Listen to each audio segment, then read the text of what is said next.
Om Swastiastu, Assalamualaikum, salam sejahtera untuk kita semua.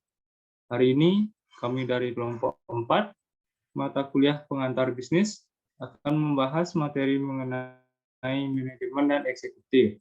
Sebelum masuk ke materi bahasan kali ini, kita pantun dulu. Bapaknya Ecep jadi Bobo Boy. Kita perkenalan dulu, Boy. Nah, anggota dari kelompok 4 ada 6 orang. Yang pertama ada Komang Ayu Laraswati, absen 6 dengan NIM 21170511189. Lalu ada Putu Pastika Dimas, absen 8, NIM 21170511191. Berikutnya ada Komang Nada Aulia, absen 10, dengan NIM 21170511193. Lalu ada Madi Dwi Aryase, absen 11, NIM 21170511194. Lalu kemudian ada Niputu Yuni Safitri, absen 17, dengan NIM 21170512000. Terakhir ada Komang Surya Amerta Nadi, absen 27, dengan NIM 21170512010. Itulah dia perkenalan dari anggota-anggota kelompok 4. Sekarang kita akan mulai masuk ke dalam topik bahasan pada perkuliahan kali ini, yaitu ada apa dengan dan bagaimana manajemen tersebut. Kedua ada latar belakang manajemen modern. Kemudian ada fungsi-fungsi manajemen. Keempat ada eksekutif. Kelima yaitu usaha untuk mencapai puncak. Dan terakhir yaitu tingkat dari manajemen. Kita mulai dengan topik bahasan materi yang pertama, yaitu mengenai apa dan bagaimana manajemen. Untuk rekan saya yang membawakan materi tersebut, waktu dipersilakan untuk memaparkan materi bawaannya. Baik, terima kasih atas waktunya. Jadi perkenalkan, nama saya Komang Ayu Laraswati dengan NIM akhir 1189. Di sini saya akan membawakan materi yang berjudul apa dan bagaimana manajemen. Jadi para penulis masa itu menggunakan istilah pemilik, pengusaha, atau kapitalis untuk menyatakan orang yang menjalankan usaha komersial, perdagangan, atau pengusaha pabrik. Oliver Sheldon memandang manajemen sebagai fungsi dalam industri mengenai pelaksanaan polisi di dalam batas yang ditetapkan dalam administrasi dan lapangan kerja dalam organisasi untuk mencapai tujuan yang telah ditetapkan sebelumnya. Kemudian ada Louis Allen yang dalam manajemen dan organization dia menyatakan bahwa manajemen merupakan pengetahuan dan sistematis yang didasarkan pada prinsip umum dalam praktek bisnis. Kemudian ada Claude S. George yang menyatakan manajemen sebagai suatu fungsi yang berhubungan dengan menyelesaikan suatu melalui orang lain. Dari beberapa definisi dapat dilihat bahwa Sheldon dan George menyatakan manajemen sebagai suatu fungsi yang dimana pada akhirnya yaitu manajemen merupakan suatu seni dan pengorganisasiannya dalam menyusun perencanaan, membangun organisasi dan pengorganisasiannya, pergerakannya serta pengendalian dan atau pengawasan. Baik, sekian materi yang dapat saya sampaikan. Terima kasih. Waktu dan tempat saya kembalikan kepada moderator. Nah, itu dia tadi mengenai apa dan bagaimana saja manajemen tersebut. Kita lanjut ke materi berikutnya, yaitu bagaimana latar belakang manajemen modern. Oke, jadi struktur ekonomi pada zaman dulu terbilang sederhana dan belum seefisien sekarang. Di tahun 1970, akhirnya terdapat revolusi industri yang menjadi awal pemicu adanya produksi dan konsumsi untuk berbagai macam barang.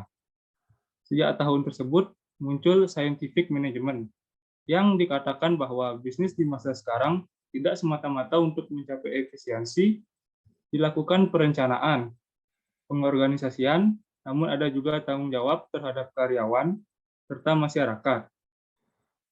Manajemen bisnis muncul sebagai pengetahuan profesional pada abad ke-20, yang ditandai dengan dimulainya perguruan tinggi yang mengajar mahasiswanya mengenai berbagai aspek manajemen dan mendidik menjadi profesional di bidang manajemen, sehingga terdapat spesialisasi dalam manajemen profesional dan menyebabkan pemisahan pemilik serta dan manajer.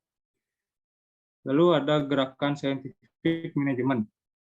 Ketika semua orang pada saat itu sibuk memikirkan untuk memperbaiki cara kerja mereka, hanya beberapa orang, sampai salah satunya yaitu Frederick Winslow Taylor, menyelidiki serta meneliti mengenai cara kerja yang sistematis yang ia lakukan di tahun 1885. Henry Phelan, yang disebut sebagai Bapak Scientific Management, dikarenakan penelitiannya dilakukan di bengkel dan dia berkonsentrasi secara ilmiah. Henry mengembangkan teori scientific management tersebut serta memberi prinsip dasar manajemen sampai Taylor mengembangkannya lebih dalam. Henry Phelan juga memimpin pertambangan batu bara yang beberapa tahun kemudian pertambangan tersebut dipimpin oleh Taylor. Baik, sekian materi dari latar belakang manajemen modern. Kita lanjut ke materi yang berikutnya, yaitu fungsi-fungsi dari manajemen. Untuk pembawa materi yang selanjutnya,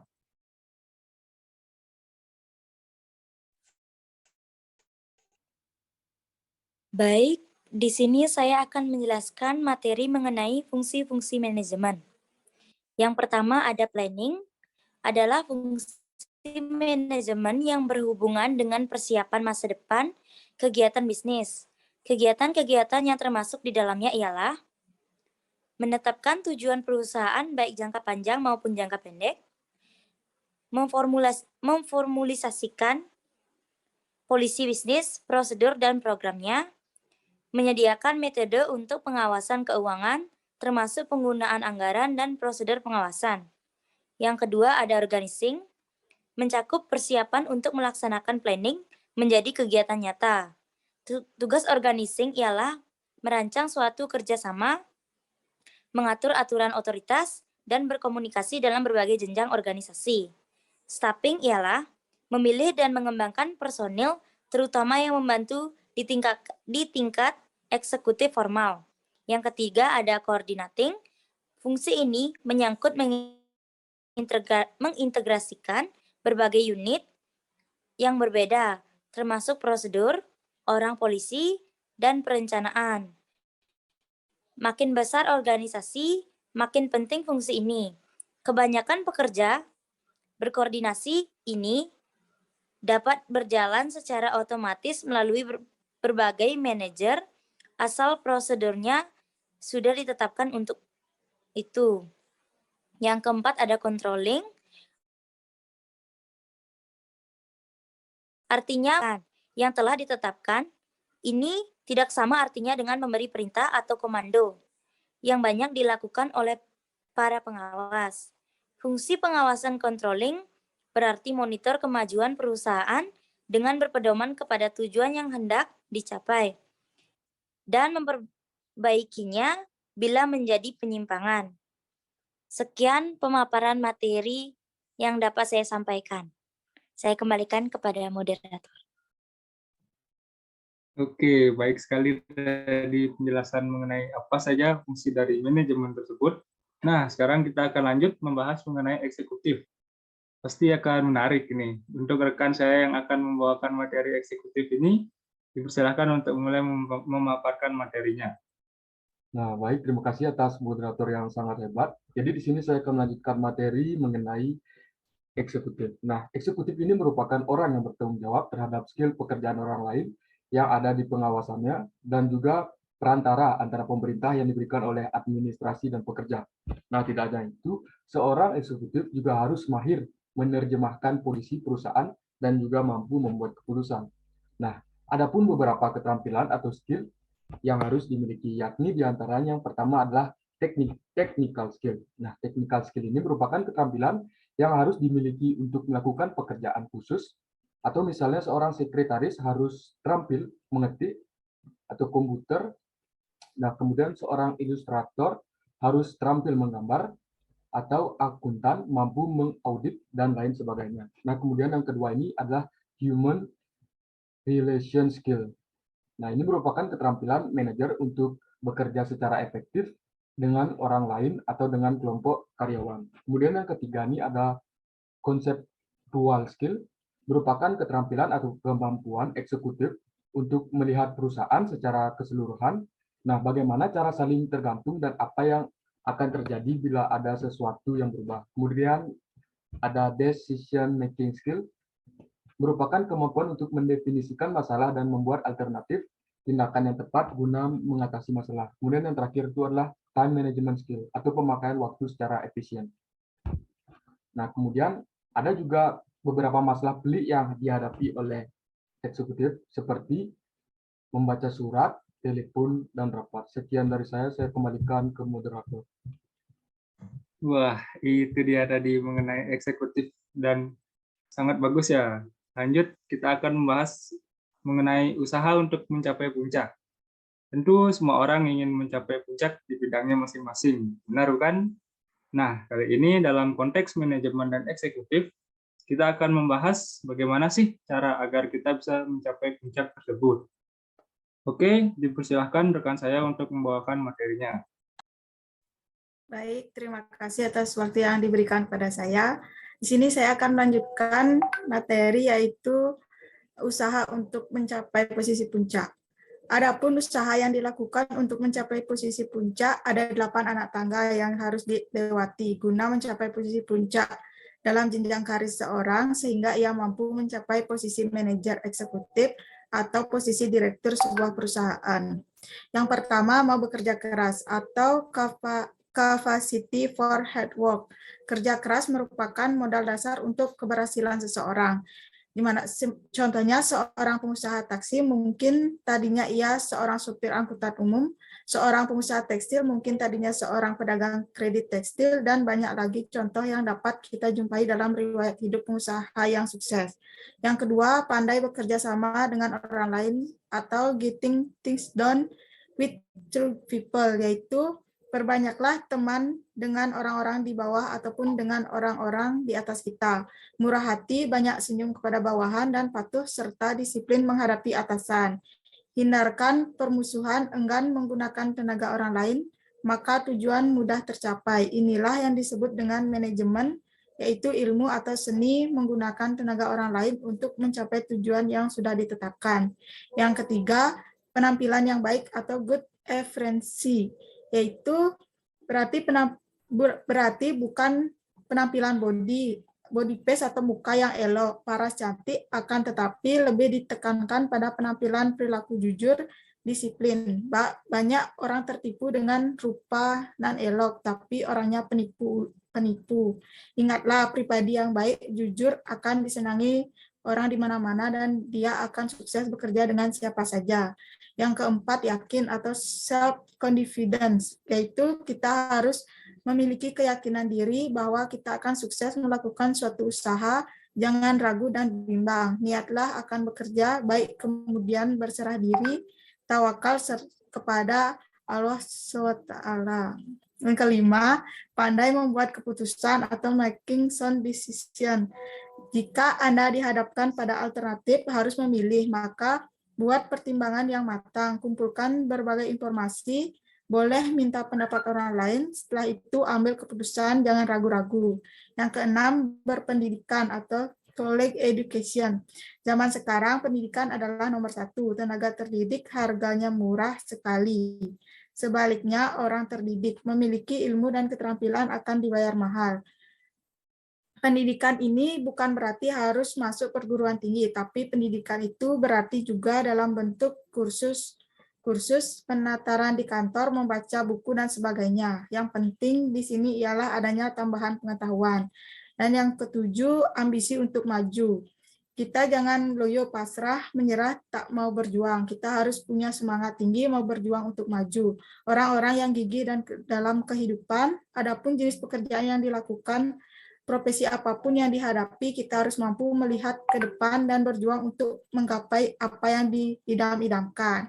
Dan yang terakhir, pandai berkomunikasi, yaitu pandai berkomunikasi berarti pandai mengorganisasikan buah pikiran ke dalam bentuk ucapan-ucapan yang jelas, menggunakan tutur kata yang enak didengar, mampu menarik perhatian orang lain. Komunikasi baik diikuti dengan perilaku jujur, konsisten dalam pembicaraan akan sangat membantu seseorang dalam mengembangkan karir masa depannya. Akhirnya dengan keterampilan berkomunikasi itu, seorang dapat mencapai puncak karir, meraih kursi empuk yang menjadi idaman setiap orang. Baik, sekian materi yang dapat saya sampaikan. Waktunya saya serahkan ke moderator. Terima kasih. Itulah dia ya, bagaimana seharusnya kita lakukan step by step untuk mencapai puncak. Terakhir, yaitu ada tingkatan manajemen. Nah, manajemen itu juga seperti rumah, ada tingkatannya. Jadi mungkin ada dari kalian yang belum tahu atau, wah ternyata manajemen ada tingkatan-tingkatannya ya. Apa aja tuh ya kira-kira, jadi penasaran deh. Nah, karena banyak yang penasaran mengenai tingkatan-tingkatan manajemen itu apa saja, maka rekan saya yang satu ini akan menjelaskan mengenai tingkatan dari manajemen tersebut. Untuk rekan yang membawakan materi, waktu dan tempat saya persilahkan. Baik, terima kasih atas waktu yang diberikan kepada saya, kepada moderator yang sangat hebat ini. Di sini saya akan membahas tentang tingkatan manajemen. Dalam suatu organisasi terdapat 3 macam tindakan manajemen, yaitu yang pertama top level manajemen, berhubungan dengan pengambilan keputusan yang menyangkut pada perencanaan strategis seperti menetapkan tujuan perusahaan, membuat perencanaan dan mengatur strategi untuk mencapai tujuan. Yang kedua yaitu middle level manager, berhubungan dengan keputusan yang bersifat taktis seperti merencanakan modal kerja, penjadwalan proses produksi, mengatur anggaran keuangan, mengatur tenaga kerja. Yang ketiga yaitu lower level manager, berhubungan dengan masalah operasional, melaksanakan kegiatan pekerjaan harian, menjaga kelancaran pekerjaan, menyiapkan surat-surat penjualan, pengiriman, dan sebagainya. Selanjutnya yaitu piramida tingkatan manajemen, yaitu yang pertama manajemen puncak atau top manajemen merupakan tingkat tertinggi dari manajer yang memiliki kekuasaan tertinggi yang bertanggung jawab terhadap seluruh kegiatan organisasi, contohnya CEO. Yang kedua yaitu manajemen menengah atau middle management, bertanggung jawab pada satu divisi serta melaksanakan rencana yang telah ditetapkan oleh top manager, contohnya manajer pabrik, division manager, dan branch manager. Yang ketiga yaitu manajemen lini pertama atau first line management, melaksanakan pekerjaan pada tingkat operasional, contohnya supervisor, kepala departemen, dan office manager. Dan selanjutnya itu pemimpin 3 arah, yaitu yang pertama lead up, mempengaruhi pemimpinnya dan meringankan beban atasan. Yang kedua yaitu lead cross, memimpin koleganya untuk bekerja sama, mencapai sesuatu yang produktif dan rasa saling hormat. Yang ketiga yaitu lead down, membantu anak buah untuk meningkatkan potensinya, memberi contoh serta membantu orang lain untuk mencapai tujuan yang lebih tinggi. Selanjutnya yang terakhir yaitu style kepemimpinan yang efektif. Ada 3 kategori leadership yaitu autocratic leaders, membuat keputusan tanpa konsultasi dengan yang lain. Yang kedua yaitu democratic leaders, mendelegasikan otoritas dan mengikut sertakan karyawan dalam pengambilan keputusan. Yang ketiga yaitu laissez-faire leaders, berperan sebagai konsultan, mendorong bangkitnya ide, pemikiran, opini bawahan. Manajer yang sudah berpengalaman menyatakan bahwa tidak ada satu style yang digunakan secara terus-menerus. Leader yang berhasil tidak menggunakan satu style, melainkan menggunakan style yang sesuai dengan situasi yang dihadapi disebut dengan contingency leadership. Itulah materi dari saya. Saya kembalikan kepada moderator. Sekian dari saya, terima kasih. Baik, itulah dia tadi pemaparan materi mengenai tingkatan dari manajemen. Nah, seluruh materi mengenai manajemen dan eksekutif dari apa itu manajemen, latar belakang sampai tingkatannya sudah kita bahas pada video perkuliahan kali ini. Untuk teman-teman yang masih merasa belum memahami di bagian materi tertentu yang kita bahas tadi, atau memiliki pertanyaan mengenai materi yang kita bahas barusan, kita bisa melakukan sesi diskusi dalam WA Group yang akan dilaksanakan pada Selasa 4 Oktober 2022. Ingat, ini adalah sesi diskusi, bukan sesi curhat, jadi jangan panjang lebar. Bila ada kesalahan dari kelompok kami, mohon dimaafkan. Atau jika ada suara dari kelompok kami yang kurang jelas, seperti hubungan kalian dengan doi kalian, kami mohon maaf. Makan bakwan, makan terasi. Cukup sekian dan terima kasih. Om Santi, Santi, Santi Om. Assalamualaikum warahmatullahi wabarakatuh. Salam Namo Buddhaya. Terima kasih.